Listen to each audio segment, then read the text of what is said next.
ये वीडियो उन बच्चों के लिए है जो 12th बोर्ड देने वाले हैं।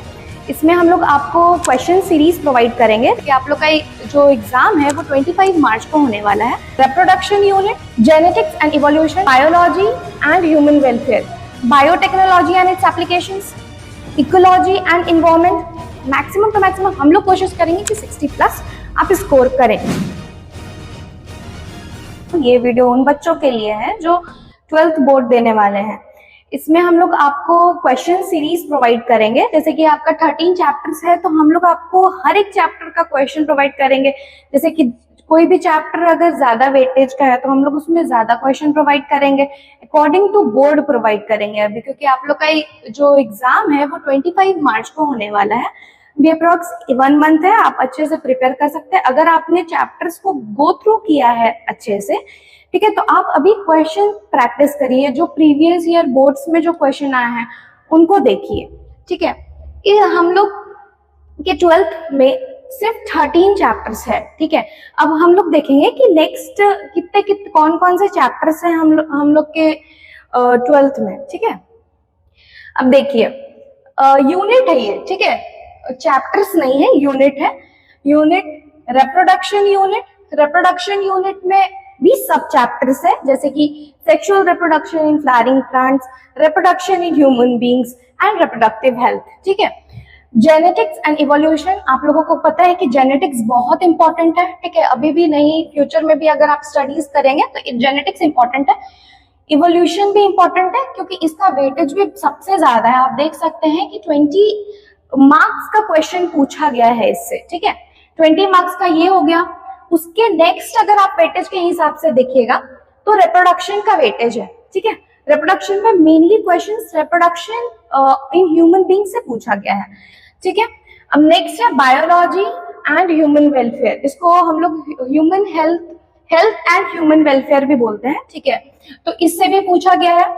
Biotechnology and its applications, ecology and environment, and total आपका 70 मार्क्स का पेपर होता है, ठीक है। अब इसमें हम लोग देखेंगे कि इकोलॉजी इन्वायरमेंट से दिखेगा कि आप 10 क्वेश्चन, बट इकोलॉजी और इन्वायरमेंट का चैप्टर्स बहुत ज्यादा है, ठीक है। तो अब हम लोग देखेंगे कि उस चैप्टर्स को किस तरह से हम लोग को पढ़ना, क्योंकि अभी हम लोग को स्कोरिंग पे ध्यान देना है। ये नहीं कि हम चैप्टर्स पढ़े जा रहे हैं, कुछ कोई भी चैप्टर पढ़ रहे हैं, नहीं, हम लोग को according to weightage, according to marks, अगर यही पैटर्न आप देखिएगा बोर्ड फॉलो करते हैं। बोर्ड में क्या है कि आप लोग को मिनिमम क्या करना है कि कोई भी, जैसे कि रिप्रोडक्शन से सपोज क्वेश्चन आता है तो आप लोगों को क्या करना है कि आपको डायग्राम बनाना है, ठीक है। The most important thing is you have to make diagram and then label it, ठीक है। लेबल, इसमें ही आपका अगर कोई भी क्वेश्चन आता है ना कि आप लोग को देखिएगा कि क्वेश्चंस भी ऐसे ही पूछे हैं, draw a neat and well label diagram of female reproductive system, of male reproductive system and etc etc, ठीक है। तो मेन इंपॉर्टेंट हो गया, डायग्राम करना है, लेबल करना है और उसके बाद उसको हम लोग को उसके बारे में लिखना है, ठीक है। अब नेक्स्ट स्लाइड में हम लोग देखेंगे कि जो चैप्टर्स हैं कौन कौन से चैप्टर हैं, ठीक है। हम लोग को किन किन चैप्टर्स को पढ़ना है और किन किन चैप्टर से हम लोग को क्वेश्चन करना है। हम लोग को बोर्ड के हिसाब से क्वेश्चन करना है क्योंकि अभी आप लोग को बोर्ड में स्कोर ज्यादा करना है, ठीक है। देखिए अब यूनिट हो गया रिप्रोडक्शन, ठीक है। अभी हम आप लोगों को बताएं कि रिप्रोडक्शन में क्या है, sexual reproduction in flowering plants, ठीक है। ह्यूमन रिप्रोडक्शन, रिप्रोडक्टिव हेल्थ, आप लोगों को पता है रिप्रोडक्टिव हेल्थ बहुत छोटा चैप्टर है, ठीक है, लेकिन इसका वेटेज है, ठीक है। मैक्सिमम कुछ क्वेश्चंस इससे भी पूछे जाते हैं, भले ये चैप्टर छोड़ दे बट ये चैप्टर कभी नहीं छोड़ता है, ठीक है। जेनेटिक्स एंड इवोल्यूशन, जेनेटिक्स में क्या है, principle of inheritance and variation, जैसे कि मेंडेलियन ट्रेट्स हो गया, मेंडल का है, लॉ ऑफ सेग्रीगेशन है, टेस्ट क्रॉस है, ये सबसे बहुत क्वेश्चन पूछता है, ठीक है। मॉलिक्यूलर बेसिस ऑफ इनहेरिटेंस, ठीक है। अगर हम लोग जो सीरीज चलाएंगे क्वेश्चंस का, उसमें आप लोग को पूरा क्वेश्चन बताएंगे किस तरह से लिखना है, किस तरह एमसीक्यूज भी अगर आता है तो एमसीक्यूज भी देंगे हम लोग, ठीक है। प्रॉपर अगर कोई भी टॉपिक पे डाउट है, अगर आप इस चैनल के सब्सक्राइबर हैं तो आप उसका टॉपिक कमेंट करिए, हम लोग टॉपिक भी एक्सप्लेन करेंगे, ठीक है। तो अब देखिए इवोल्यूशन टॉपिक है। इवोल्यूशन जैसे कि बिग बैंग थ्योरी, ठीक है, ये मेनली एग्जामिनर का फेवरेट क्वेश्चन भी होता है, बिग बैंग थ्योरी क्या है, ठीक है, अर्थ कब डेवलप हुआ, ह्यूमन कब आया, ठीक है, ये सब चैप्टर्स हो गया। ह्यूमन वेलफेयर, जो बोले हेल्थ एंड ह्यूमन वेलफेयर, जैसे कि ह्यूमन हेल्थ एंड डिजीजेस हो गया, इससे भी क्वेश्चंस पूछे जाते हैं। लेकिन मोस्टली आपका हमको पहली स्लाइड में बताए थे कि जेनेटिक एंड इवोल्यूशन से बहुत सारा क्वेश्चन पूछा जाता है, ठीक है, इसीलिए इसका वेटेज भी ज्यादा था। उसके बाद फिर microbes and in human welfare के कौन कौन से माइक्रोब्स है, जैसे लैक्टोबैसिलस बैक्टीरिया जो हमारे गट में प्रेजेंट होता है, जो कर्ड में प्रेजेंट होता है, ठीक है, वो हम लोग खाते हैं, वो हेल्दी भी है, ठीक है।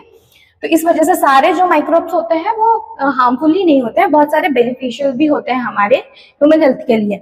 अब बायोटेक्नोलॉजी ज्यादा इंपॉर्टेंट टॉपिक नहीं है, बट हम लोग एक भी टॉपिक को छोड़ेंगे नहीं, क्योंकि आप लोग के बोर्ड का एग्जाम है, आप लोग को 70 मार्क्स का क्वेश्चन होता है। अगर पेपर आता है तो मैक्सिमम हम लोग कोशिश करेंगे कि 60+ आप स्कोर करें, ठीक है, अगर आपका एग्जामिनर अच्छा है तो, ठीक है। अब हम लोग करेंगे biotechnology principles and processes, biotechnology and application. अगर आप ये चैप्टर पढ़ते हैं तो ये चैप्टर भी इसका मतलब क्या बोले, एक सब्स्टिट्यूट, मतलब इससे कनेक्टेड होता है, ठीक है। प्रोसेसेस पढ़ेंगे तो एप्लीकेशंस भी पढ़ेंगे ही, क्योंकि अगर कोई भी चीज का हम लोग प्रोसेस पढ़ते हैं उसको किस यहाँ अप्लाई करना है वो तो देखेंगे ना, ठीक है। इकोलॉजी, जैसे कि हम बोले थे कि इकोलॉजी बहुत सारा चैप्टर्स कंटेन करता है, भले वेटेज नहीं है बट चैप्टर्स कंटेन करता है, बहुत बड़ा बड़ा चैप्टर कंटेन हो रहता है। जैसे कि ये देखिए, ऑर्गेनिज्म एंड पॉपुलेशन हो गया, इकोसिस्टम हो गया, बायोडाइवर्सिटी एंड कंजर्वेशन हो गया।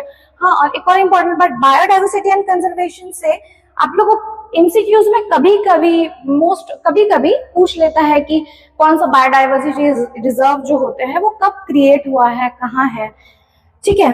तो ये सब है यूनिट, हम लोग हर, जैसे कि आप देख सकते हैं 13 चैप्टर्स है, ठीक है। अब जो 13 चैप्टर है यहाँ पे, इसका हम लोग हर एक चैप्टर का आप लोग को क्वेश्चन देंगे, ठीक है। अब बोर्ड में जैसा कि हम लोग देखते हैं कि बोर्ड में हम लोग बहुत लेंथ वाइज हम लोग को लिखना होता है, ठीक है। तो आप लोग को कैसे लिखेंगे, जैसे कुछ बच्चे जो नीट का प्रिपरेशन करते हैं वो नॉन स्कूलिंग करते हैं, ठीक है। तो अगर नॉन स्कूलिंग करते हैं तो उनको प्रॉपर गाइडेंस नहीं मिल पाता है टीचर्स से कि आप लोग को कैसे लिखना है। जो बच्चे स्कूलिंग करते हैं उनको तो गाइडेंस है कि आप लोग को कैसे लिखना है, क्योंकि उनके टेस्ट भी कंडक्ट कराए जाते हैं। बट जो बच्चे नॉन स्कूलिंग करते हैं, जो नीट का प्रिपरेशन कर रहे हैं बहुत जगह से, उनको नहीं पता है कि बोर्ड में हम लोग को लिखना ही क्या है। तो हम लोग बताएंगे कि बोर्ड में क्या लिखना है, कैसे लिखना है, किस तरह से लिखना है, ठीक है। आपको नॉलेज होगा बट आपको वे ऑफ प्रेजेंटेशन भी ध्यान रखना पड़ेगा कि आप उसको किस तरह से प्रेजेंट कर रहे हैं, क्योंकि एग्जामिनर नहीं जानता है कि आपको कितना नॉलेज है, ठीक है। तो आपको प्रेजेंटेशन बहुत इंपॉर्टेंट होता है, इसलिए हम लोग इस सीरीज में हम लोग वे ऑफ प्रेजेंटेशन भी बताएंगे, हम लोग क्वेश्चन सीरीज भी बताएंगे कि आप कौन कौन सा क्वेश्चन होता है, कौन कौन सा इंपॉर्टेंट टॉपिक है। जैसे चैप्टर बहुत है बट टॉपिक बहुत कम है जिससे क्वेश्चन पूछता है एग्जामिनर, ठीक है। तो हम लोग वो सब देखेंगे, ठीक है। आपका ये हो गया ये स्लाइड। तो फिर आप लोग ये हमारे वीडियो में रहिए। आपको कोई भी चैप्टर अगर नहीं समझ में आता, कोई टॉपिक नहीं समझ में आता, कमेंट करिए, नेक्स्ट वीडियो उस पे आएगा आपका। Thank you.